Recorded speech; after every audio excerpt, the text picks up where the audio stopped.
وَلْتَكُن مِّنكُمْ أُمَّةٌ يَدْعُونَ إِلَى الْخَيْرِ وَيَأْمُرُونَ بِالْمَعْرُوفِ وَيَنْهَوْنَ عَنِ الْمُنكَرِ وَأُولَئِكَ هُمُ الْمُفْلِحُونَ. الحمد للہ رب العالمین، والصلاة والسلام علی رسولہ الکریم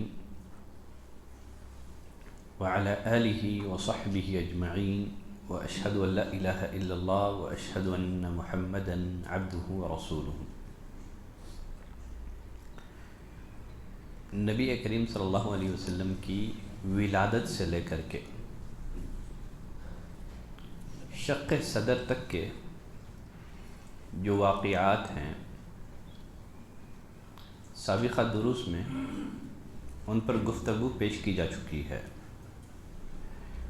نبی کریم صلی اللہ علیہ وسلم دیار بنی سعد میں تھے، شق صدر کا واقعہ پیش آیا۔ اس واقعے کے بعد حلیمہ سعدیہ ڈر گئی، نبی کریم صلی اللہ علیہ وسلم کو ان کی والدہ کے حوالے کر دیا۔ نبی کریم صلی اللہ علیہ وسلم اپنی والدہ کے سائے محبت میں 2 سال تک زندگی بسر کی۔ پھر والدہ نبی کریم صلی اللہ علیہ وسلم کو لے کر کے مدینہ گئی، اس لیے کہ مدینہ میں نبی کریم صلی اللہ علیہ وسلم کے دادا عبد المطلب کا ننیال تھا، اور نبی کریم صلی اللہ علیہ وسلم کے والد عبداللہ کی خبر بھی مدینہ میں ہی تھی۔ چنانچہ نبی کریم صلی اللہ علیہ وسلم کو لے کر کے آمینہ مدینہ گئی، کچھ دن مدینہ میں قیام کیا۔ واپسی پر مقام ابوا میں آمینہ کا انتقال ہو گیا۔ اس وقت نبی کریم صلی اللہ علیہ وسلم کی عمر محض 6 برس کی تھی۔ والدہ محترمہ کے انتقال کے بعد آپ کے دادا عبد المطلب نے آپ کو اپنی کفالت میں لیا۔ عبد المطلب نبی کریم صلی اللہ علیہ وسلم سے بے حد و انتہا محبت کیا کرتے تھے، آپ کے ساتھ شفقت اور مہربانی کا معاملہ کیا کرتے تھے۔ کعبۃ اللہ کے سائے میں عبد المطلب کی ایک مسند بچھی ہوئی ہوتی تھی۔ عبد المطلب بڑے باروب شخصیت کے مالک تھے، کوئی ان کی خاص مسند پر بیٹھنے کی جرات نہیں کرتا تھا، حتیٰ کہ عبد المطلب کے جو لڑکے تھے وہ بھی اس مسند کے اطراف اکناف میں بیٹھتے تھے، کبھی اس مسند پر بیٹھنے کی جرات نہیں کی۔ لیکن نبی کریم صلی اللہ علیہ وسلم اپنے دادا کے ساتھ اس مسند پر بیٹھتے تھے، دادا خوش ہوتے تھے۔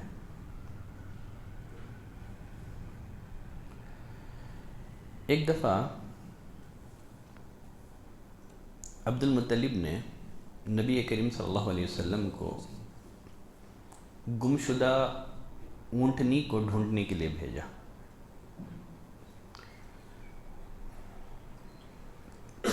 اونٹنی کی تلاش میں دیر ہو گئی تو آپ کو پہنچنے میں دادا کے پاس کافی دیر ہو گئی۔ عبد المطلب بہت غمگین ہو گئے، انہوں نے فوراً بیت اللہ کا طواف شروع کر دیا اور یہ اشعار پڑھتے رہے۔ وہ اشعار کیا ہیں؟ ربی رد الی راکبی محمدن، اے میرے رب میرے سوار محمد کو میرے پاس بھیج دے۔ یا ربی ردہ، اے میرے رب اسے ضرور میرے پاس بھیج دے اور مجھ بوڑھے پر احسان فرما۔ کچھ دیر کے بعد نبی کریم صلی اللہ علیہ وسلم اونٹ لے کر واپس آ گئے۔ اس وقت عبد المطلب نے قسم کھائی کہ آج کے بعد میں کبھی آپ کو اپنے سے دور نہیں کروں گا، کسی کام کے لیے میں آپ کو کبھی کہیں نہیں بھیجوں گا۔ جب آپ کی عمر 8 برس کی ہوئی، دادا عبد المطلب بھی وفات پا گئے۔ نبی کریم صلی اللہ علیہ وسلم کو بچپن ہی سے صدمات کا سامنا کرنا پڑا۔ آپ صلی اللہ علیہ وسلم باپ کی شفقت سے محروم تو تھے ہی، اس لیے کہ ولادت سے قبل والد وفات پا گئے تھے، پھر ماں کی آغوش محبت بھی چھن گئی، پھر بعد میں دادا کی شفقت سے بھی محروم ہونا پڑا۔ ایک کے بعد دیگرے نبی کریم صلی اللہ علیہ وسلم کو غم کے جام نوش کرنے پڑے۔ اس کے نتیجے میں نبی کریم صلی اللہ علیہ وسلم نہایت حساس اور نرم دل ہو گئے، اس لیے کہ غم انسان کو سنگ دلی سے، تکبر اور فقر و غرور سے پاک کرتے ہوئے کندن بنا دیتا ہے۔ غم انسان کے اندر رحم دلی اور تواضع پیدا کرتا ہے۔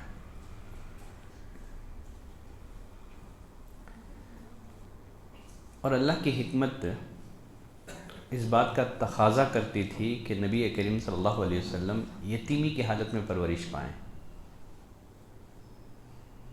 آپ صرف اللہ کی حفاظت میں رہیں، آپ والدین اور دادا وغیرہ کے لاڑ پیار سے دور رہیں، آپ ناز و نعم کے عادی نہ بنیں، آپ کے دل میں مال اور منصب کی محبت کی جگہ نہ پکڑے، آپ سرداری اور چودراہٹ والے ماحول سے متاثر نہ ہوں۔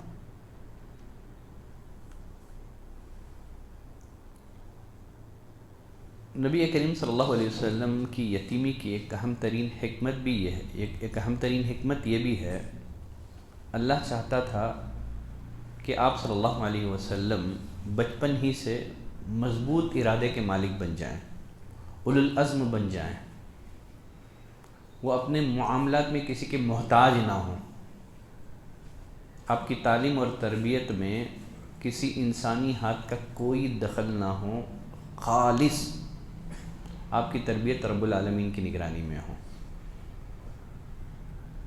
آپ کی دعوت پر آپ کے والدین کا کوئی اثر نہ ہو، آپ کی ہر فکر، آپ کی ہر سوچ رب العالمین کی عطا کردہ ہو۔ یہی وجہ ہے کہ اللہ تعالیٰ نے نبی کریم صلی اللہ علیہ وسلم سے سارے سہارے چھین کر کے اللہ نے خود آپ کو سہارا دیا۔ تو اللہ چاہتا تھا کہ آپ کی تربیت میں، آپ کی پرورش میں کسی انسانی ہاتھ کا کوئی دخل نہ ہو۔ دیکھیں نبی کریم صلی اللہ علیہ وسلم والدین کی شفقت سے، ان کی تعلیم اور تربیت سے محروم ہونے کے باوجود کس قدر اخلاق اور کردار کے بلندی پر فائز تھے، آپ کے اخلاق کتنے اعلیٰ تھے، کتنے بلند تھے، یہ اس بات کی دلیل ہے کہ آپ کی پرورش خود رب العالمین کر رہا تھا، آپ کی تربیت خود رب العالمین فرما رہا تھا۔ ورنہ عموماً وہ بچے جو والدین کی تربیت سے محروم ہوتے ہیں، ان کے پیار اور شفقت سے محروم ہوتے ہیں، بگڑ جاتے ہیں۔ لیکن نبی کریم صلی اللہ علیہ وسلم والدین کی تربیت اور ان کی شفقت سے محروم ہونے کے باوجود آپ اعلیٰ اخلاق اور کردار کے حامل تھے، تو یقیناً اس بات کی دلیل ہے کہ آپ کی تعلیم کا کام خود رب العالمین نے کیا۔ آپ صلی اللہ علیہ وسلم کی یتیمی میں ہر دور اور ہر مقام کے یتیموں کے لیے اسوہ بھی ہے کہ یتیمی جو ہے یہ کوئی سزا اور عذاب نہیں ہے، یتیمی یہ کوئی سزا اور عذاب نہیں ہے کہ وہ یتیم کو اعلیٰ مراتب تک فائز ہونے سے روک سکے. تو اس میں یتیموں کے لیے ایک اہم ترین درس بھی ہے کہ وہ یتیمی کو سزا نہ سمجھے، عذاب نہ سمجھے. دادا کے وفات کے بعد چچا ابو طالب نے نبی کریم صلی اللہ علیہ وسلم کی کفالت کا بیڑا اٹھایا. ابو طالب بھی نبی کریم صلی اللہ علیہ وسلم سے بے حد پیار کرتے تھے، اپنے بیٹوں سے زیادہ پیار کرتے تھے. ابو طالب مالی طور پر بہت زیادہ خوشحال نہیں تھے، ان کی فائنینشیل کنڈیشن اتنی مضبوط نہیں تھی، اس لیے ان کے ساتھ تعاون کے طور پر نبی کریم صلی اللہ علیہ وسلم کو بچپن ہی میں بکریاں چرانے کا کام کرنا پڑا. اس کو اردو زبان میں کیا بولتے ہیں؟ گلہ بانی. کیا بولتے ہیں؟ گلہ بانی. بکریاں چرانے کا کام، چرواہا بکریاں چرانے والا. یہ جو گلہ بانی جو ہے یہ پیشہ ہے، یہ ٹھیک ہے. بھیڑ بکریاں چرانے کا جو کام ہے اس کو کیا بولتے ہیں؟ گلہ بانی. تو آپ صلی اللہ علیہ وسلم بچپن ہی میں بکریاں چرایا کرتے تھے. نبی کریم صلی اللہ علیہ وسلم نے خود اپنے بارے میں اور پہلے گزرے ہوئے انبیاء اکرام کے بارے میں بتایا کہ وہ بکریاں چرایا کرتے تھے. صحیح بخاری کی روایت ہے، ابو ہریرہ رضی اللہ تعالیٰ عنہ راوی ہیں، نبی کریم صلی اللہ علیہ وسلم نے فرمایا ما بعث اللہ نبیا الا رعى الغنم. اللہ نے جس نبی کو بھی بھیجا ہے اس نے ضرور بکریاں چرائی ہیں. صحابہ نے نبی کریم صلی اللہ علیہ وسلم سے پوچھا اللہ کے رسول وانت، کیا آپ نے بھی بکریاں چرائی ہیں؟ آپ صلی اللہ علیہ وسلم نے فرمایا نعم، ہاں، کنت ارعاها علی قراریط لاہل مکہ، میں اجرت لے کر کے اہل مکہ کی بکریاں چرایا کرتا تھا. اور صحیح بخاری اور صحیح مسلم کی اور ایک روایت جابر بن عبداللہ کی روایت سے واضح ہے کہ آپ صلی اللہ علیہ وسلم بکریاں چرایا کرتے تھے. علامہ ابن حجر عسقلانی رحمۃ اللہ علیہ فرماتے ہیں اہل علم نے لکھا ہے، اہل علم کے حوالے سے علامہ ابن حجر عسقلانی رحمۃ اللہ علیہ نقل کرتے ہیں، نبوت سے قبل انبیاء اکرام کے دلوں میں بکریاں چرانے کا شوق پیدا کر دیا گیا. نبوت سے قبل انبیاء اکرام کے دلوں میں بکریاں چرانے کا شوق پیدا کر دیا گیا. اس میں حکمت کیا ہے؟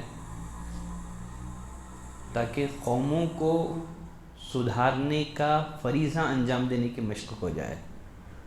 قوموں کو سدھارنے کا فریضہ انجام دینے کی مشق ہو جائے.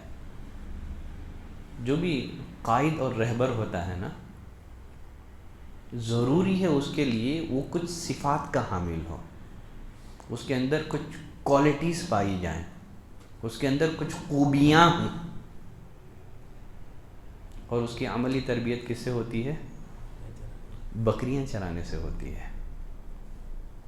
ایک قائد کے لیے ضروری ہے اس کے اندر صبر کی کوالٹی ہو، قوت برداشت، صبر، تحمل. بکریاں چرانے والے چرواہے کے لیے ضروری ہے کہ وہ طلوع آفتاب سے لے کر کے غروب آفتاب تک بکریوں کے ساتھ صبر اور تحمل کا مظاہرہ کرے تاکہ بکریاں اپنا پیٹ بھر سکیں. کیونکہ بکریوں کی عادت یہ ہے کہ وہ آہستہ آہستہ جو ہے نا گھاس پوش چرتی ہیں.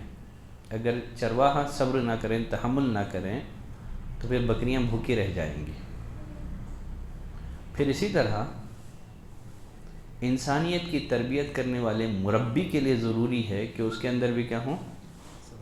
صبر اور تحمل کی کوالٹی ہو. اور ہم سب جانتے ہیں ایک چرواہا جو ہے بلند و بالا محلات میں نہیں رہتا ہے، ناز و نعم میں اس کی زندگی نہیں گزرتی ہے. وہ تو گرم آب و ہوا میں زندگی بسر کرتا ہے. روٹی سوکھی